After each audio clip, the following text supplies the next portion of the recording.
Israel దేశము చాలా చిన్న దేశం సార్. ప్రతి ఒక్క వ్యక్తి ఆడోళ్ళు గాని, మగోళ్ళు గాని ఆర్మీ ట్రైనింగ్ చేసినంకనే వేరే ఫీల్డ్‌కి ఎళ్ళిపోతారు.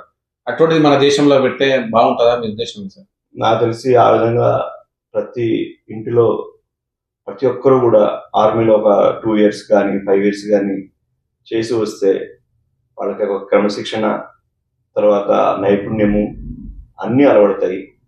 ఆ విధంగా చేసినందువల్ల ఆ దేశం మీద ఒక భక్తి భావము, తర్వాత దేశ సమగ్రత, అసలు మన దేశం అంటే ఏమిటి అని, మనం మన దేశాన్ని ఏ విధంగా కాపాడుకోవాలి, మనం ఎలా ఉండాలి అని ఒక విధమైన ఇది సందేశం అనేది అక్కడ మనకు దొరుకుతుంది. ప్రతి ఒక్కరు కూడా ప్రతి ఇంటి నుంచి అట్లా కంపల్సరీ చేస్తే బాగుంది. ఎస్పెషల్లీ పొలిటీషియన్ క్వాలిఫికేషన్ ఒక 5 ఇయర్స్ 2 ఇయర్స్ ఆర్మీలో పనిచేసిన వాళ్ళకే ఇవ్వాలని చెప్తే ఇంకా బాగుంటుంది అనిపిస్తుంది.